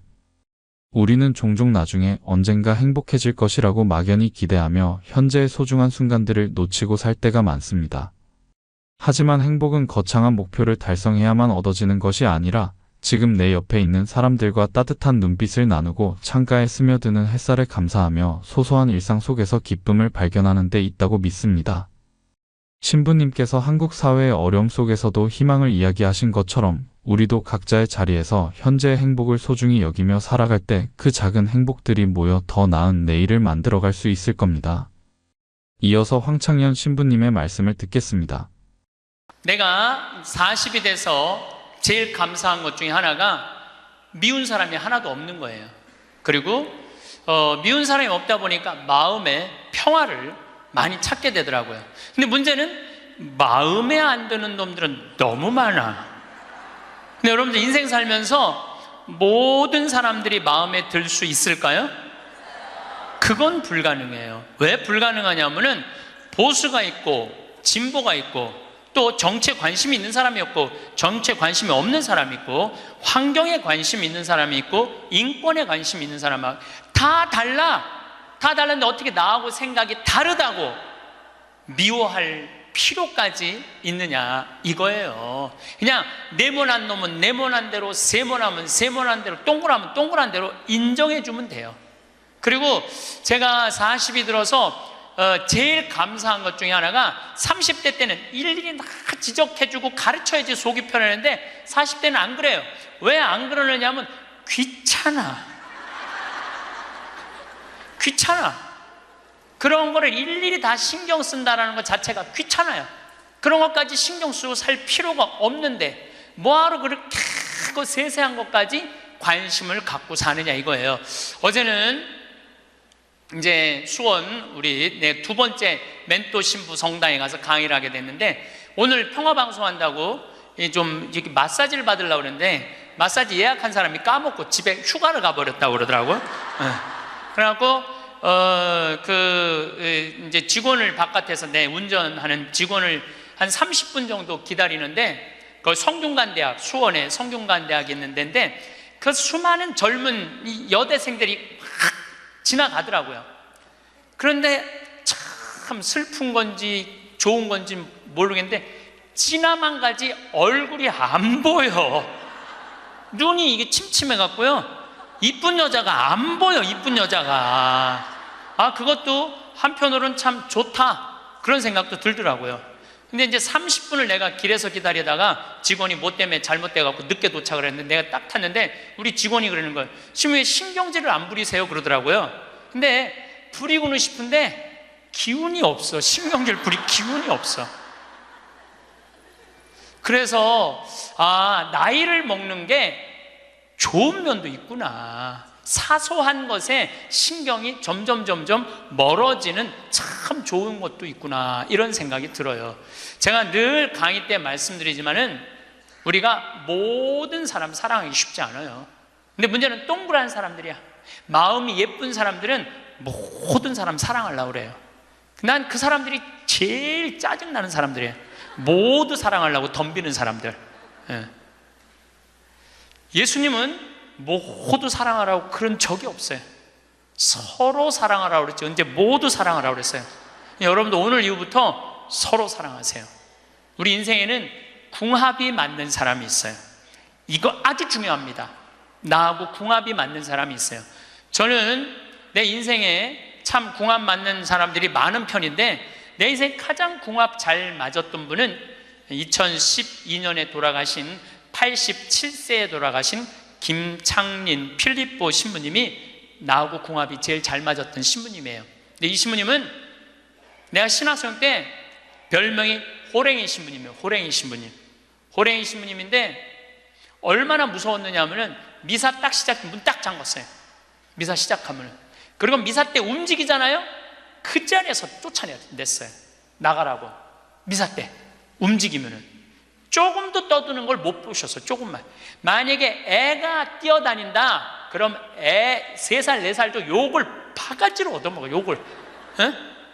그리고 그 엄마는 말할 것도 없고. 하면은 내가 그 신부님 철산성당 보좌신부로 있을 때인데 미사를 하는데 꼬마가 저 앞에서부터 오는 거야. 모든 교우들이 얼음이 됐어요. 혼날 거 이제 시작이 되니까. 근데 신부님 딱 미사다 멈춘 거예요. 얘는 아무것도 모르고 막 3살 4살짜리가 오는 거야. 근데 딱 신부님이 입이 참 북한 분이라 거치세요. 이 애새끼 엄마 누구냐고. 나오라고. 이 거룩한 미사에 이렇게 애새끼를 막 놔두고 이 엄마 나오라고. 근데 진짜 중요한 거는 그 엄마가 끝까지 안 나왔다는 거야. 너무 무서우니까 못 나온 거야. 그래서 누가 데리고 나갔느냐면은 미사 봉사자가 데리고 나간 거예요. 그래서 그 엄마 1년 동안 뭐라고 그랬냐면 저거 엄마이길 포기한 인간이라고. 저기 엄마냐고. 그만큼 무서웠어요. 이 시부님은 참 원칙적인 분이세요. 신앙에 애누리가 없는 분이에요. 그리고 내가 보좌 신부 때 이렇게 보면은 판공성사 이제 한참 하잖아요. 그럼 우리 그때는 신자가 14,000명이었어. 그러면은 고해성사를 주면은 신부님 고해 들어가면 혼이 나니까 신부님 고해소는 안 들어가는 거예요. 그 내 고해만 나가보면 막 신부님 없어. 그 신부님 기다리다가 딱 나와갖고 이리 와 소리를 질러요. 그럼 저 끝에 있는 사람들이 어쩔 수 없이 가. 신부님 고해서 들어가면 다시 이쪽에 와서 붙는 거야. 내 쪽에 와서. 그래서 내가 하루에 500명씩 성사를 준 적이 있어요. 하루에 500명씩. 그러니까 그렇게 성사를 많이 줘갖고 나중에는 어떤 보좌 신부 때 어떤 병에 걸렸는지 하도 이걸 많이 하다가 이제 한 번은 문을 열고 고해를 듣는데 대답이 없는 거야. 그래서 왜 고해를 안 하냐고 눈을 떠봤더니 내 침대에서 옆에 창문을 열고 이러고 있더라고요. 창문을 열고. 그렇게 무서운 신부님이었는데 참 편안했어요. 그래서 신부님 내가 평창의 성 필립보 신부님 본명이 필립보예요. 김창림 필립보. 신부님 나 생태마을 꾸미고 싶다고. 네가 한다면 내가 도와줄게. 그래갖고 신부님이 30억 평생 북한에서 넘어가고 학비 고생을 많이 하고 신학생들 장학금 한다고 신부님 모아둔 거 30억을 내놓으신 거예요. 근데 신부님 이제 은퇴를 하셨어요. 마지막 11년 동안 내가 모시고 살았어요. 근데 한 번도 서로 큰 소리 얼굴 붉힌 적이 없어요. 그렇게 무서운 신부님인데 한 번도 얼굴을 붉힌 적이 없어요. 신부님하고 뭐 에피소드가 너무 많은데 신부님이 당신 성구가 서로 사랑하라야 내 성구 액자 너한테 줬는데 어디 있느냐고 2년을 괴롭히더라고요. 2년을. 나는 그런 거 본 적 없다. 이놈 새끼 내가 너한테 성구 줬는데 네가 내 걸 우습게 한다고 욕을 먹었는데 나중에 알고 보니까 신부님 그 철산성당 사무실에 있었던 거야. 근데 내가 그것 때문에 황당한 게 아니야. 서로 사랑하라는 성구를 내가 찾아서 우리 지금 생태마을에 걸어놨는데 참 기가 막혀요. 서로 사랑하라 그러는데 이렇게 그 뒤에 배경 그림이 뭔지 아세요? 호랑이 2마리가 서로 끌어안고 있는 거야. 한번 생태마을에 오시면 한번 보세요. 하여튼 호랑이. 그런데도 신부님하고 마지막까지 정말로 아버지 아들같이 잘 지냈어요. 근데 이제 신부님이 2월 15일 날 입원하셨는데 뭐 이제 한 3개월 보름 정도 했는데 월요일 날 돌아가실 것 같아요. 우리 주교님들 다 모이고 교구청 신부들 다 모여갖고 돌아가신다고 그러는데 신부님이 안 돌아가시는 거야. 밤 12시가 돼도. 그러니까 뭐 주교님 뭐 황신부 있을 거지? 우리 각계 뭐 교구청의 신부들 우리 각계 다 가고 나만 있는. 돌아가시는 언제 돌아가시나 보는데 새벽 3시까지도 안 돌아가시네? 나는 다음날 강의 있는데 라고 신부님 하여튼 나 지금 바빠서 간다고 갔는데 이틀 지났는데 느낌이 이상해. 그래서 부관장 신부한테 네가 나머지 다 해라. 나 아무래도 신부님 돌아가실 것 같다. 그래서 이제 수원 빈센트 병원에 왔어요. 딱 왔는데 신부님이 이틀 동안 혼수 상태에 계시더라고. 그래서 내가 신부님 귀에다가 이렇게 말했어요. 신부님 이제 가셔라. 신부님 힘든데 신부님도 가셔야지. 신부님도 편안하고 나도 힘들어 죽겠다 왔다 갔다 그랬는데 신부님이 눈을 딱 뜨는 거예요. 얼마나 놀랬는지 몰라요. 죽으라고 그러는데 눈 뜨니까 얼마나 내가 놀래. 그랬더니 그 신부님 모시는 자매가 그러더라고요. 부부가 저거 보라고 이틀 동안 그렇게 많은 신부님들이 그렇게 많은 그 은인들이 지인들이 와서 신부님 눈 뜨라고 그래도 눈 한 번 안 뜨더니 저 사랑하는 신부가 왔고 신부님 이제 가시라고 그러니까 눈 뜨는 거 보라고. 신부님 매일 저를 위한 미사를 하셨거든요. 매일매일. 그래서 내가 이제 신부님한테 그랬죠. 신부님 평생에 내 바람막이 대주시고 나 행복하게 해줘서 너무너무 감사하다고. 나는 사제 생활은 정말로 반은 신부님 때문에 행복하게 살았다고. 여기 이제 내가 그날 다 오라고 그랬거든요. 신부님 지인들 다 눈 한번 마주치라고. 신부님 다 마주치시더라고요. 그러더니 나하고 딱 눈을 마주치시면서 돌아가시더라고요. 그래서 신부님이 내 품에서 돌아가셨어. 그러니까 신부님은 나하고 궁합이 맞은 거죠. 그래서 난 그분하고 평생 참 행복하게 살았어요. 여러분들도 마찬가지예요. 여러분들하고 궁합이 맞는 사람이 있어. 근데 이 동그란 사람 얘기, 이제 뭐 내가 옛날에 화가 나십니까에도 말씀드렸지만, 동그란 사람들은 뭐가 있냐면 예수님 사랑하는 마음이 이쁘니까 남 상처 주는 걸 못해. 왜냐하면 예수님한테 미안하니까 남 상처 주는 걸 못하는 거야. 동그란 사람이 대림절 맞이하고 예수님 성탄 맞이하고 빠마를 탁 했는데 삐죽한 놈이 와서 한마디 해요. 빠마를 왜 그렇게 했어? 얼굴이 떡판 같잖아. 그러면 동그란 사람은요, 가슴에서 피가 떨어져요. 안 그래도 얼굴 둥글럽적해갖고 스트레스 받는데 떡판이라고 그러면 얼마나 상처를 입어요. 그런데도 동그란 사람은 그 삐죽한 사람한테 싫은 소리 못해요. 기껏 한다는 소리가, 그러게 이번에 하다가 보니까 이렇게 나왔네, 다음에 내가 잘할게. 뭘 잘못했다고 다음에 잘한대. 그리고 어디 가서 우느냐면 성당 가서 운다니까요. 여기 있는 분들 많아. 그런 분들, 동그란 분들 많아. 맨날 울면서 상처 입고. 그래서 동그란 사람들 보면 여기에 구멍이 뽕뽕뽕뽕 나인 사람 많아요, 보면은. 그래서 동그란 사람들이랑 상담을 해보면은요, 정말로 겉보기는 예쁜데 상처는 다 받은 사람 많아. 그러니까 동그란 사람은 삐죽한 놈 만나면 안 돼요. 삐죽한 놈은 누구 만나게 해주면 되냐면 별난 놈 만나게. 별난, 찔러도 안 찔리는. 파마를 왜 그렇게 해서 얼굴이 떡판 같잖아. 그럼 별난 사람은 뭐라고 그러느냐면은, 너나 잘하고 다녀, 너나 남 챙겨내지 말고. 그럼 이 사람 상처 안 입어요. 상처 안 입는데 동그란 사람들이 상처를 입는다니까. 그래서 여러분들은 지금 50, 60 되신 분들, 여러분들 앞으로도 50년, 60년 인생 더 살아야 돼요. 미운 사람이랑 뭐하러 힘들게 가요? 내가 마음에 드는 사람, 좋은 사람이랑 가셔야죠. 그래서 오늘 이후부터, 아까도 제가 멘토 얘기했지만은, 우리가 멘토를 잘 만나야 돼요. 그래서 저는 막 보면은 성격 까칠한 사람들 가능한 한 안 만나요. 연락도 안 하고. 내가 좋은 사람들은 난 연락 많이 해요. 전화도 많이 하고 밥도 자주 먹고 참 좋은 것 같아. 우리 나한테 생태마을 꿈이라고 100억 주고, 잠비아에 100억 준 우리 83살 된 우리 은인한, 저는 한 달에 한 번 전화해서 꼭 같이 밥 먹어요. 우리 어머니 아버지도 한 달에 한 번 꼭 같이 밥 먹고. 내가 좋은 사람만 난 전화해서 밥 먹어.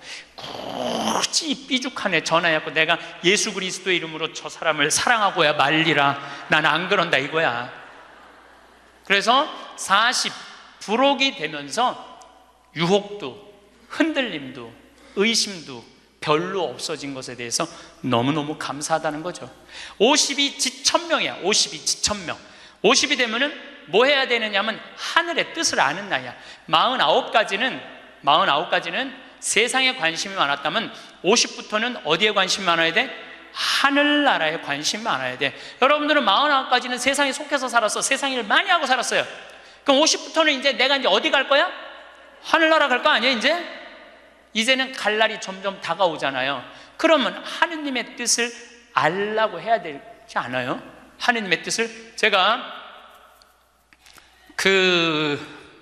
미사 기도문 중에 너무 좋아하는 기도문이 있어요.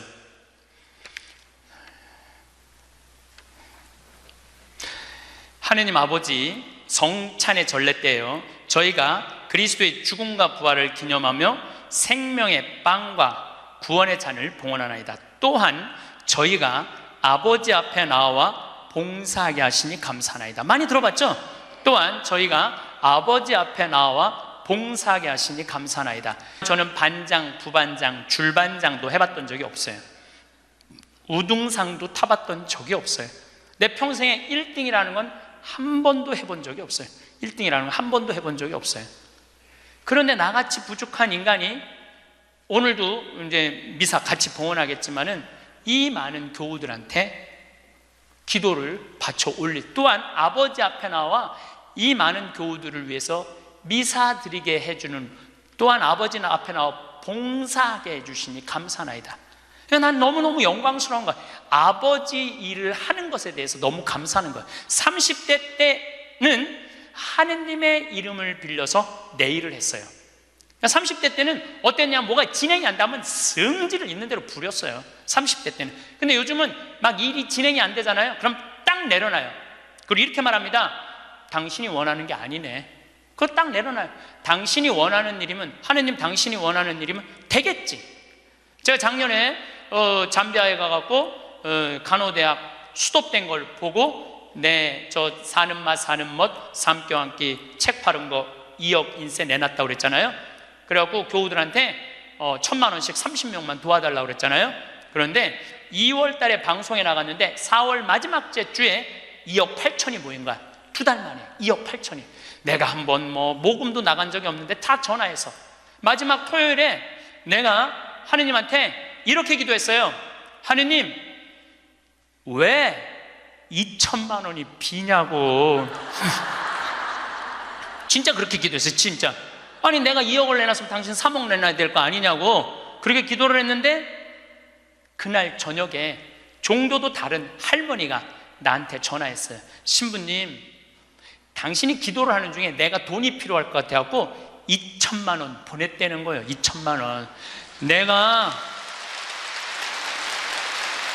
나는 기쁘지 않았어요. 기쁘지 않았어. 왜 기쁘지 않았냐면 너무 놀랐어요. 하느님이 다 듣고, 하느님 왜 2천만 원이 비냐고 그랬더니 그 저녁에 2천만 원을 채워주셨으니, 여러분들 기쁠 것 같아요? 무서울 것 같아요? 무섭죠. 와. 그래서 예수님이 너희들 많은 말 하지 말아라. 아버지가 너희가 필요한 것을 다 알고 계신다. 그래서 내가 기도를 안 한다니까요. 내가 기도를 안 해요. 내가 잠비아에 농업대학 세울까? 그랬더니 100억 갖다 줬잖아요. 그래갖고 농업대학 부지가 필요한데 그랬더니 1,000만 평 대통령이 줬잖아요. 어떻게 기도를 해? 생각만 해도 하느님이 이렇게 쏟아주는데 기도까지 해주면 나는 죽어. 이거 기도까지. 근데 나는 어떤 믿음이 있느냐 하면 지천명, 하늘의 뜻을 알아요. 하느님이 원하는 일이면 된다. 예. 그리고 이제 잠비아에 제가 이제 4년을 다니면서 돈도 많이 이제 그 신학교 잠비아를 쭉 다녔는데 내가 너무너무 놀란 거는 잠비아의 신자가 500만 명이에요. 그리고 내가 다니고 있는 은돌라 교구는 신자가 100만 명이야. 100만 명. 근데 신학교가 없는 거야. 잠비아의 신학생은 지금 480명이 있대요. 근데 기숙사가 없는 거야. 1, 2학년이 철학과 이렇게 다니고 이상하게 하여튼 신학 과정이 있더라고.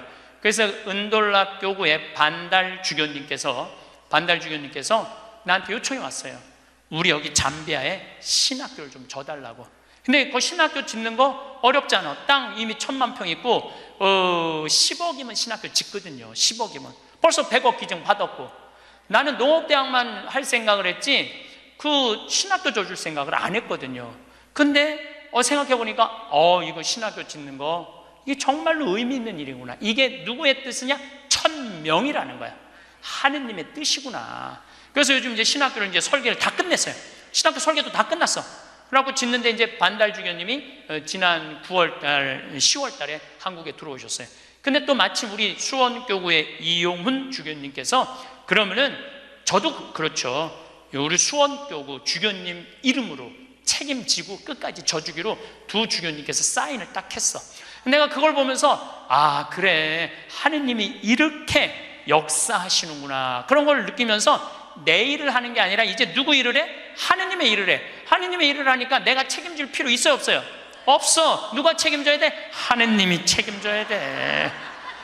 그야말로 내 기도는 배째라야. 줄래면 주고 말래면 말아라. 그런데 잠비아에 이번에 미국 교우들이 20명이 따라왔어요. 그런데 참 그 사연이 기가 막히더라고요. 딸이 수의학과 다니다가 교통사고로 죽은 거야. 보나라는 아이인데 24살인가 6살에. 근데 그 딸 생일날 잠비아에서 보나 샘이라고 샘을 판 거예요. 근데 그분들이 그 주교님을 만나더니 우리도 잠비아에 신학교 짓는데 자기네들이 가능한 한 100만 달러 다 모아보겠다는 거예요. 이게 그러니까 내가 그런 일을 저지르는 게 아니라 하느님이 알아서 하는 거야. 나는 뭐만 해? 심부름만 하는 거야. 또한 아버지 앞에 나와 봉사하게 하시니 감사하나이다. 여러분들 여기 50대신 분들, 50 넘으신 분들 아직도 세상 것에 연연하고 매달린다면 언제 1,000명 하늘의 뜻을 알 거예요. 이제 이 세상 돌아가는 삼라만상 이치 다 할 나이 아니에요? 50이 되면은. 그렇다면은 내가 이 세상에서 하나라도 더 가지고 끝나는 게 아니고 이 세상에서 하느님 보시기 좋은 일을 하고 가는 게 중요하다는 거예요. 욕심을 버리시면은요, 여러분들 마음 안에 기쁨이 있어. 저는 요즘 미사 때마다 이 여의도 광화문에 그냥 맨날 토요일마다 강의가 있으니까 여기 못 오거든요. 근데 미사 때마다 저 100만 명이 아무 사고 없이 크게 서로 막 경찰이 막 최루탄 물대포 쏘고 이런 일 없이 우리의 의사를 잘 표현하게 해달라고 아무 사고 없이 기도해요. 우리나라 평화를 위해서. 내가 우리나라 평화를 위해서 미사일 지향을 내가 드릴 수 있는 사제가 된다는 거 너무 감사하더라고요. 그래서 여러분들도 하느님 아버지, 내가 구역장으로 봉사하게 하시니 감사하나이다. 하느님 아버지, 내가 성모회장으로 봉사하게 하시니 감사하나이다. 하느님 아버지, 내가 반장으로 봉사하게 하시니 감사하나이다. 이렇게 기도해야 돼. 근데 50이 돼갖고 기껏 한다는 소리가, 하느님 이번에 프레스디움 단장 안 하게 해주시니 감사하나이다. 이러면 안 된다는 거예요. 62순이라고 해. 62순. 이순이라는 건 뭐냐면 60이 되면 귀가 편안해야 되는 나이예요. 60. 화가 나지 말아야 돼. 누가 내 욕을 해도 화가 나지 말아야 돼. 근데 60 된 분들 막 누가 내 욕을 해. 그럼 뭐라 그래? 나를 내가 산전수전 다 겪었는데 날 뭘로 보고 내 욕을 해? 내가 이놈을 뻔때를 보여주리라. 이때부터는 나이를 헛먹는 거예요. 누가 내 욕을 해도 화가 나지 말아야 돼. 내 커피숍 하는 친구가 있어. 이 친구가 해준 얘기예요. 무슨 얘기냐면은 1시에 자기 커피숍에 60 먹은 아줌마 10명이 들어오더래요. 그래갖고 야, 커피 한 잔이 6,000원, 7,000원이니까 한 7만 원 버나 보다. 근데 아줌마들이 딱 들어와서 한다는 소리가, 우리가 지금 대모임을 해갖고 밥을 많이 먹어갖고 패가 불러서 3잔만 시키겠다고. 3잔만 시키겠다고. 3잔만 시키더래요. 10명이 상 3개 딱 차려 해갖고. 그랬더니 요즘 리필이 다 되잖아요. 한참 먹더니 또 있더니 와서 리필 해달라고 그러더래. 리필. 또 그 큰 컵에다 리필을 다 해준 거야. 그랬더니 다시 오더니 그러더래요. 이거 우리 귀양 리필 해준 거 우리 나눠 먹게 잔 좀 더 달라고. 그래갖고 1시부터 3시까지 10명이 3잔 시켜서 온갖 수다 그냥 다 박장대소 하고 막 깔깔거리면서 3잔 값을 내고 나가더래요. 너무 가슴이 아프더래요. 왜냐하면은 전기세도 있고 자리세도 있고 월세도 내야 되는데 저 아줌마들 10명이 들어와서 3잔만 시켜서 먹고 나가 얼마나 가슴이 아픈지 몰라요. 여러분들 돈이 없으면은 막심 골드 그 150원이야. 스틱 커피 그거 10개 사면 1,500원이야. 그럼 보온병 사다가 종이컵 사다가, 종이컵은 안 되지만은 그냥 그 앞에 공원이거든. 그거 먹으면 되지. 왜 그 남의 상처를, 이걸 뭐라고 하냐면은 나이값도 못한다고 그러는 거야. 늙으려면 어떻게 늙어? 곱게 늙어. 늙으려면 곱게 늙어야 돼. 나이를 먹으려면은 제대로 먹어야 된다는 거예요. 나는 그래서 우리 직원들 장 보러 나갈 때 절대 못 깎게 해요. 돈 못 깎게. 그거 300원 400원 깎아서 뭐해. 우리 직원이 지난번에 그러더라고. 자기가 저기 막 호박을 20개를 사는데 한 푼도 안 깎길래 하나 더 얹어주더래. 더 얹어주길래 이거 우리 신부님이 깎지 말라고 그런다고. 깎지 말란다고 그래. 나도 농사 짓는 사람이라요. 참 그 농사가 얼마나 어려운데. 할머니들이 두릅 따 갖고 나오고 쑥해 갖고 나오는 거 300원 깎는다 200원 깎는다 그러다 안 깎아주면 또 그냥 건너 갖고 사고 돌아다니면서 상처는 다 주고 다녀. 그리고 나 돈 아꼈다고. 참 그 정도로 200원 300원 깎고 돈 아낄 정도로 돈이 없으면은 그냥 집에 가만히 앉아 있어. 돌아다니지 말고. 그래서 나이값을 해야 된다는 거예요. 나이값. 늙으려면 어떻게 늙어? 곱게 늙어야 돼. 늙으려면. 그리고 60이 되면은 이순이라는 게 뭐냐면은 누가 내 욕을 해도 화가 나지 말아야 되는 것뿐만 아니라 이해 안 되는 게 없어야 돼요. 삼라만상 우주, 아까 1000명이라고 그랬잖아요. 1000명 안에는 우주 만물의 조화까지 다 알아야 돼. 그 60이 되면은 이해 안 되는 게 없어야 돼. 내가 60대신 분 중에 너무너무 멋있는 분 한 분을 알고 계세요. 난 그분 지금 얼굴도 본 적이 없는 분이에요. 얼굴도 본 적이 없는데 이분이 얼마나 멋있느냐 하면은 성모회장이래, 어느 성당에. 근데 내 후배 신부 중에 하나가 5년 전에 옷을 벗었어요. 신학교 때 내가 굉장히 예뻐했던 아이인데 자기 기쁘지 않대. 사제로서 기쁘지 않대. 사제로서 기쁘지 않으니까 미사를 드릴 수가 없는 거예요. 그거 여자 문제보다도 더 고통스러운 거예요. 내가 사제로서 기쁘지 않아. 그래서 나는 더 이상 제사를 드릴 수 없다. 그래서 옷을 벗고 나간 거야. 이 신부님 혼자 쭉 사는 거죠. 근데 그 본당 신부였을 때 성모회장님이었대. 성모회장님이었는데 이 신부님이 5년 동안 혼자 사는 걸 알고 딸이 36인가 37이래. 딸한테 그랬대요. 너 그 신부님 알지? 알고 있대. 근데 그 신부님 옷 벗은 거 알지? 알고 있대. 근데 너 지금 시집도 안 가고 혼자 사니? 이렇게 허송 세월 보내지 말고 신부님 외롭고 힘든데 너 신부님한테 시집이나 가서 밥도 해주고 빨래도 해주고 의지가지 하면 어떻겠느냐? 그 성모회장님 남편도 설득했대. 당신 저 본당 신부님 있을 때 저런 사이 하나 있으면 좋겠다고 그러지 않았느냐고. 저 사이 사모면 되지 않겠느냐고 남편도 설득하고 남편도 좋다고 그랬대. 그래서 이번 3월 신부님한테 찾아간 거야. 내 딸 줄 테니까 신부님 혼자 외롭게 살지 말고 내 딸 이제 데리고 같이 살았으면 좋겠다고. 그래서 이번 3월 달에 결혼을 시킨 거야. 60이 되려면 그 정도는 돼야지. 60이 되려면 그 정도는 돼야지. 신부님도 옷 벗고 나가면 내가 저 신부님 더럽다고, 저 신부님 저럴 수 있느냐고, 내가 그렇게 안 봤는데 욕이나 하고 돌이나 던지고, 그건 나이를 헛먹는 거예요. 그 신부는 얼마나 힘들었겠어. 인생 살면서 자기 맞지도 않는 옷 입고 이러지도 못하고 저러지도 못하고 부모님 상처 줄까 봐 옷도 못 벗고 얼마나 힘들겠어. 그 정도 이해는 돼야지. 60이 돼갖고 옷 벗고 나가면 나는 이해가 안 되네. 저 신부님 왜 옷을 벗고 나갔을까? 그래서 60이라는 건요 정말 아름답기 시작한 나이예요. 저는 60된 여자친구들이 많아요. 진짜로. 근데 60된 분들하고 이렇게 대하면 참 편안해요. 30대 40대 이 여자들은 불편해. 불편해. 근데 60만 되면은 아주 편안해. 그리고 60이라고 얼굴이 못생긴 것도 아니야. 이뻐 다.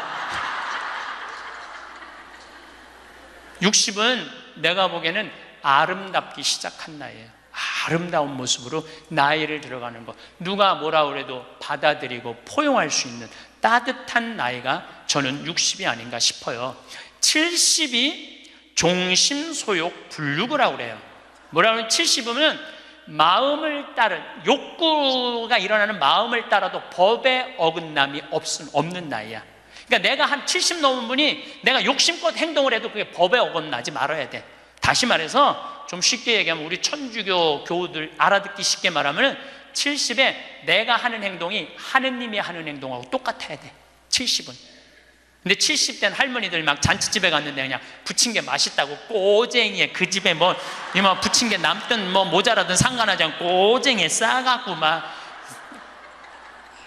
그게 이제 늙으려면 곱게 늙으려는 거예요. 그러면 안 된다는 거예요. 70.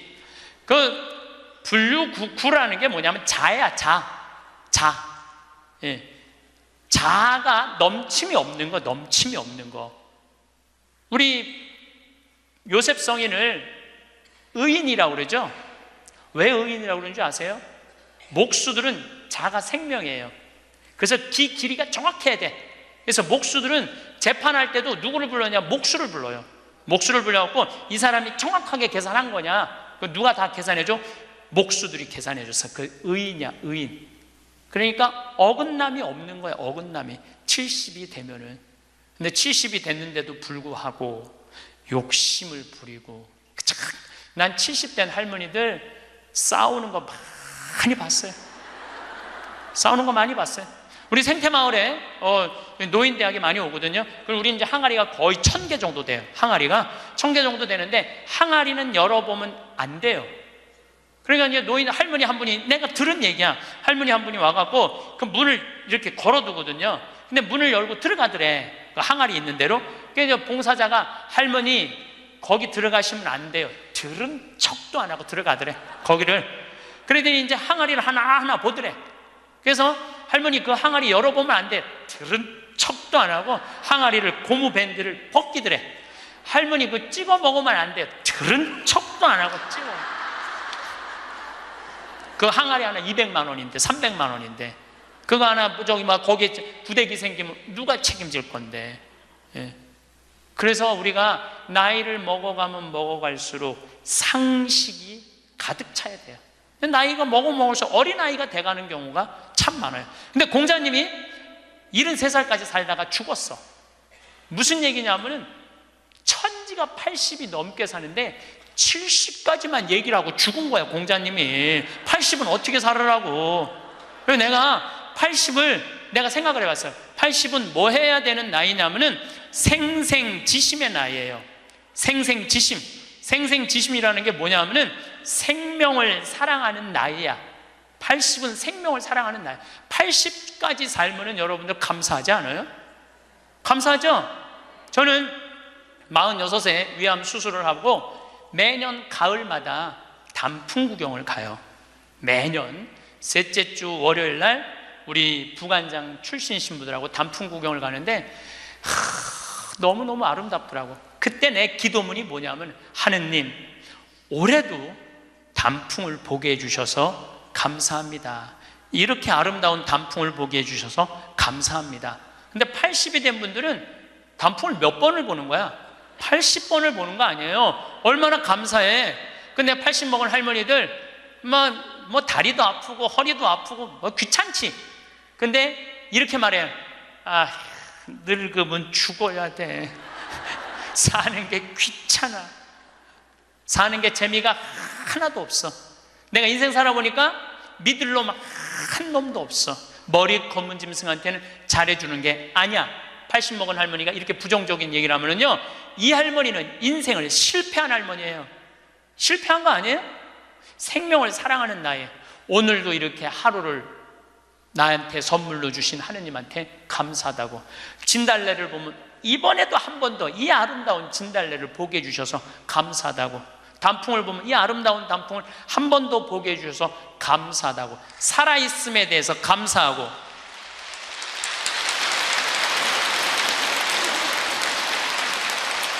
생명에 대해서 사랑하는 마음. 예. 저는 우리 요즘 대리임 때 우리 직원들 마니또를 해요. 작년에 느닷없이 마니또를 하자고 그러더라고요. 그래서 이제 쭉 뽑았어. 우리 직원이 40명인데 나는 이제 60 먹은 형제가 뽑혔어요. 근데 한 달 동안 그 형제만을 위해서 기도한다는 게 좀 그렇더라고요. 왜냐하면 내가 40명의 목자인데. 그래서 내가 매일 한 명씩 이름을 부어서 묵주기도 5단을 해줬어요.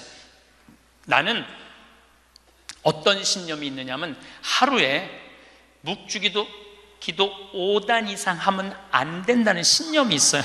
5단도 힘들어 죽겠는데 막 20단 30단 하는 사람들 보면은 놀라워. 뭐 한다고 20단 30단씩이나 해. 하루에 5단 이상 하면 안 된다는 신념이 있어요. 그런데 날짜는 30일인데 직원은 40명이잖아요. 그러니까 5단은 무조건 선물로 줘야 될 거 아니야. 하루에 10단을 하게 되더라고요. 그런데 하루가 너무 충만한 거야.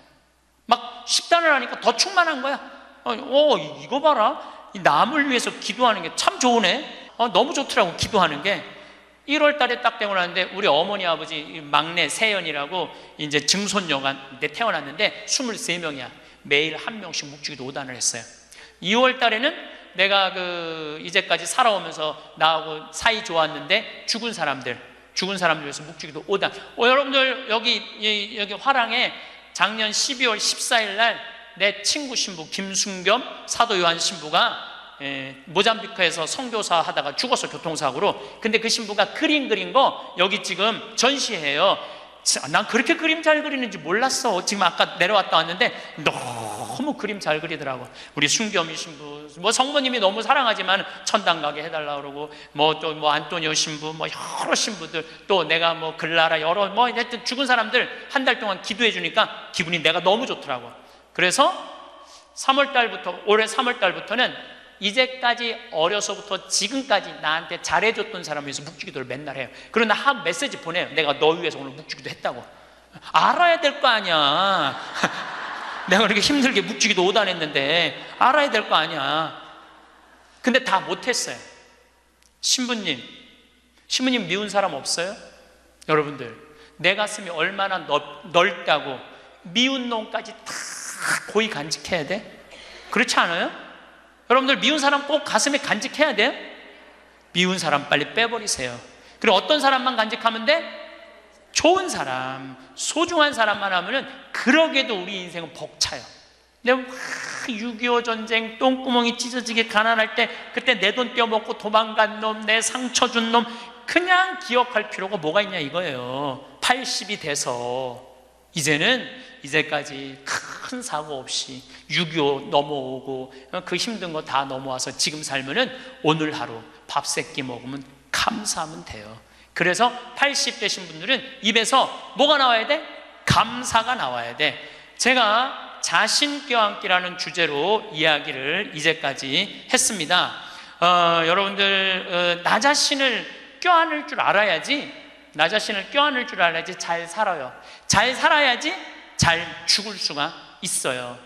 그래서 15에 지우학하고 30에 립하고 40에 부록하고 50에 지천명하고 60에 이순하고 70에 불류구하고 80에 생생지심의 단계에 내가 갔는가? 이걸 물어보자는 거예요. 나는 지금 어떤 단계인가? 나는 뜻도 안 세운 거 아닌가? 뜻도 안 세우고 공부도 안 하고 또 내가 섰다면은 어떻게 살아가야 될 것인가? 쓴 사람으로서. 그 나는 정말로 욕심 없이 유혹받지 않고 악의 유혹을 받지 않고 정직하게 살아가는, 주님 보시기에 좋게 살아갔는가? 그리고 하늘의 뜻은 내가 알고 있는가? 하늘의 뜻은. 그리고 마음이 평화롭게 이순하고 있는가? 내가 하는 행동이 하느님이 하는 행동하고 똑같은가? 그리고 생명을 사랑하는 나인가? 그걸 알아야 돼. 그러면은 그런 정도의 사람이 되려고 그러면 공부해야 돼. 신부님, 저는요 신학교 공부했죠, 환경공학 공부했죠, 그 다음에 글 공부했어요. 그래서 저는 한국문인 회원이고 국제 팬클럽 회원이에요.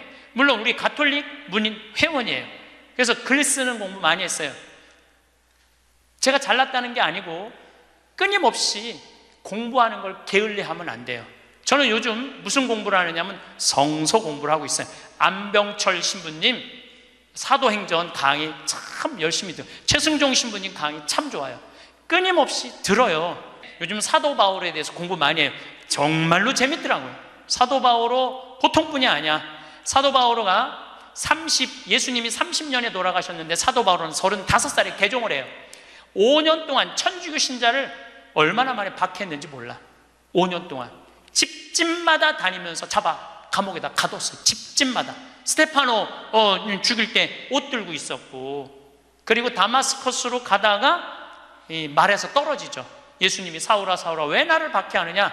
그리고 35년서부터 45년까지 10년 동안 돌을 닦아요. 돌을. 그리고 바오로 사도는 안티오키아 교회를 바르나바 사도하고 세우면서 46년부터 1차 선교, 2차 선교, 3차 선교, 4차 선교, 마지막 로마까지 가는, 그래갖고 64년에 죽어요. 그러니까 거의 60살 정도, 30년 동안 하느님 일 하다가 죽어. 33년 정확하게 33년. 내가 신학교 때 이런 거 몰랐어요. 요즘 공부하면서 알아. 공부하면서 너무 재밌더라고. 신부님은 팔자가 좋아갖고 대학 다니고 싶으면 대학 다니고, 대학원 다니고 싶으면 대학 다니고, 그 다음에 무슨 교수한테 글 배우고 싶으면 글 배우고. 신부님 팔자가 좋죠. 여러분들, 내가 팔자가 좋은 게 아니에요. 여러분들도 얼마든지 배울 수가 있어. 내가 지금 왜 이 핸드폰을 들고 왔다 갔다 하느냐면은 여기에 대학이 들어있어요. 여기 유튜브를 통해서 모든 교수들 강의를 다 들을 수 있어요. 주옥 같은 강의가 다 들어있어요. 역사를 배우고 싶으면 역사를 치면 나오고, 철학을 배우고 싶으면 철학을 나오고, 성서를 치면 성서가 나오고, 그냥 너무너무 많아. 여기 휴대폰에 이거 맨날 메시지하고 전화 받는 걸로 하지 말고, 신부님 이거 어떻게 찾아요? 손자들한테 해달라고 그래. 손자들한테 이렇게 얘기하세요. 그게 손자들 교육이에요. 얘야, 나 소크라테스 변론이라는 거 듣고 싶은데, 변론이라는 걸 듣고 싶은데 이거 좀 내가 누르면 바로 나오게 해줘라. 그럼 걔 그거 찾아서 걔도 공부해. 맨날 게임만 하다가 할머니가 이거 좀 깔아달라고 그러면 걔 기가 막히게 깔아줘요. 누르면 나와. 누르면 맨날 요새 뭐 대통령 욕하는 거 이런 거 텔레비 여러분들 영혼, 내가 왜 대통령 욕 안 했는지 알아요? 내 입이 싫어서 안 한 거예요. 내 입이. 예. 지금 얼마나 이 아름답고 멋있는 일이 많은데 그런 거에 내 영혼, 여러분들 영혼 망가질 거 하나 없어요. 결국은 내가 서야 돼. 내가 깨우쳐야 돼. 배우고 익히니 이 또한 기쁘지 아니한가? 라는 우리 공자님 말씀대로 저는 여러분들이 공부했으면 좋겠어요. 공부를 하면은요, 소크라테스 말씀처럼 지식은 덕으로 가고 덕은 곧 행복으로 이어진다는 거예요. 그래서 우리 교우들 열심히 공부하셔서 조금 더 성숙한 사람으로 변화돼 나갔으면 좋겠어요. 황창현 신부님의 귀한 말씀을 통해 우리 삶, 특히 아름다운 노년을 어떻게 가꾸어 나갈지에 대해 이야기 나누고 싶습니다. 신부님께서는 자기 자신을 온전히 껴안을 줄 아는 사람만이 진정으로 잘 살고 또 존엄하게 삶을 마무리할 수 있다고 힘주어 말씀하셨습니다. 저는 이 말씀을 들으며 우리 삶의 여정에서 가장 중요한 동반자이자 때로는 가장 소홀히 대하기 쉬운 존재가 바로 나 자신이 아닌가 하는 생각을 했습니다. 저 역시 젊은 날에는 타인의 시선이나 세상의 기준에 맞춰 제 자신을 다그치고 들볶았던 시간이 있었습니다. 하지만 삶의 여러 계절을 지나고 보니 결국 가장 먼저 화해하고 따뜻하게 다독여야 할 대상은 그 누구도 아닌 바로 제 자신이었음을 깨닫게 됩니다. 신부님의 지혜에 저의 이러한 소회를 조금 보태어 우리 함께 이 주제에 대해 이야기꽃을 피워보는 시간을 갖겠습니다. 신부님께서는 40대에 접어들면서 마음에서 미운 사람은 사라졌지만 여전히 마음에 들지 않는 사람은 많았다는 솔직한 고백으로 강연을 시작하셨습니다. 이 말씀은 우리에게 큰 위로와 공감을 줍니다. 살아가면서 만나는 모든 사람이 내 마음에 꼭 맞을 수는 없을 겁니다. 마치 각기 다른 모양과 색깔의 조약돌처럼 사람들은 저마다 고유한 개성과 생각을 지니고 있기 때문입니다. 중요한 것은 이러한 다름을 틀림으로 받아들이지 않고 그럴 수도 있겠구나 하며 서로의 존재를 인정하고 존중하는 너그러운 마음가짐일 겁니다. 때로는 나와 너무 다른 사람을 억지로 이해하려 애쓰기보다 그저 다름 그 자체를 인정하고 한 걸음 거리를 두는 것이 오히려 서로에게 더 편안한 관계를 유지하는 길임을 경험으로 알게 되었습니다. 그것이 불필요한 감정 소모를 줄이고 관계의 피로를 덜어내는 지혜이기도 합니다. 신부님의 말씀처럼 나이가 들면서 예전에는 예민하게 반응했던 사소한 일들이 더는 중요하게 느껴지지 않는 경험 다들 있으실 겁니다. 오히려 그런 변화가 우리를 더 자유롭게 하고 삶의 본질적인 가치에 집중할 수 있도록 도와주는 것 같습니다. 모든 사람을 사랑해야 한다는 강박에서 벗어나 나와 마음이 통하고 서로에게 긍정적인 에너지를 주는 소중한 인연들과 깊은 사랑과 신뢰를 나누는 것이야말로 황혼기 삶의 큰 기쁨이자 축복이라고 생각합니다. 이는 마치 정원을 가꿀 때 모든 씨앗을 다 심기보다는 내 정서와 토양에 맞는 꽃과 나무를 정성껏 골라 심고 가꾸는 것과 같을 겁니다. 신부님께서는 당신의 삶에 큰 영향을 주셨던 멘토 신부님 이야기를 통해 마음이 맞는 사람, 즉 궁합이 잘 맞는 사람과의 관계가 얼마나 행복하고 풍요로운 삶을 일구어내는지를 생생하게 들려주셨습니다. 우리는 살아가면서 수많은 관계를 맺지만 그 중에서도 서로의 영혼을 보듬어주고 함께 성장할 수 있는 관계는 흔치 않습니다. 돌이켜보면 제 삶에도 그런 등대 같은 분들이 분명히 계셨습니다. 그분들은 특별하고 거창한 조언을 건네기보다 그저 묵묵히 제 이야기를 들어주고 변함없는 믿음을 보여주는 것만으로도 제게는 큰 힘이 되었던 기억이 생생합니다. 신부님께서는 성격 유형을 둥근 사람과 뾰족한 사람에 비유하시며 둥근 사람은 뾰족한 사람의 날카로움에 상처받기 쉽고 반대로 뾰족한 사람은 때로는 별난 사람과 의외로 잘 어울릴 수도 있다고 하셨습니다. 저 자신은 둥근 사람에 가까울까 아니면 뾰족한 면을 더 많이 가졌을까 곰곰이 생각해보니 아마도 상황과 상대에 따라 다른 모습이 나타나는 것 같습니다. 중요한 것은 상대방의 성향을 단정하기보다 열린 마음으로 헤아리려 노력하고 지혜롭게 소통하려는 진정성 있는 마음가짐이겠습니다. 그래서 신부님께서 남은 인생은 나와 잘 맞는 좋은 사람들, 내 마음을 편안하게 해주는 사람들과 함께해야 한다고 강조하신 대목에서는 고개가 절로 끄덕여졌습니다. 이는 단순히 즐거움만을 추구하는 것이 아니라 정신적인 안정과 평화를 통해 삶의 질을 높이는 현명한 선택일 겁니다. 우리 곁을 스쳐가는 수많은 인연 속에서 진정으로 마음을 나눌 수 있는 것들을 알아보고 그 관계를 소중히 가꾸는 노력이 필요하겠습니다. 더 나아가 신부님께서는 연령대별로 우리가 어떤 마음가짐으로 삶을 살아가야 하는지에 대한 귀한 가르침을 주셨습니다. 먼저 50세를 지천명이라 하여 하늘의 뜻을 깨닫고 자신이 하는 모든 일에 감사하는 마음을 가져야 한다고 하셨습니다.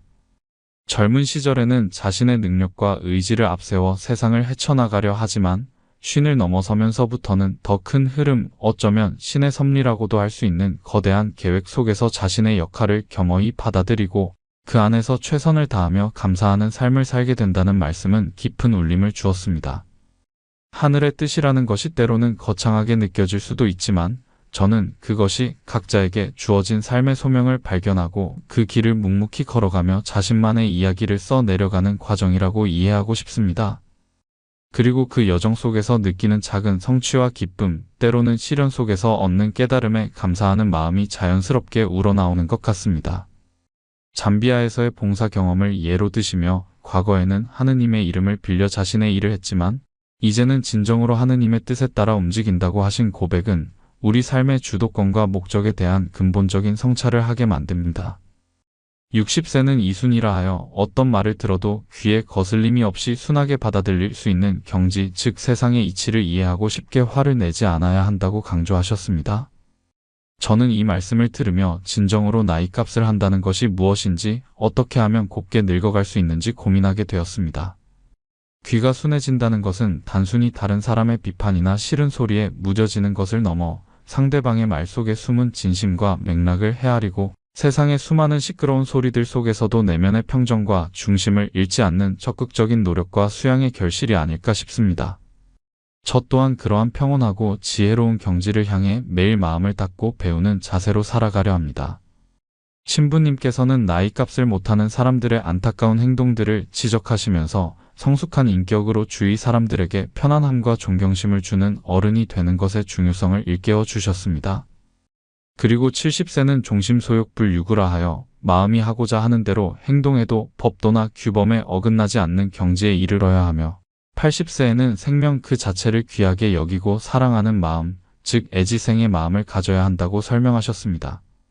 이는 오랜 경험과 깊은 성찰을 통해 얻어진 내면의 자유와 지혜가 자연스럽게 발현되는 모습일 겁니다.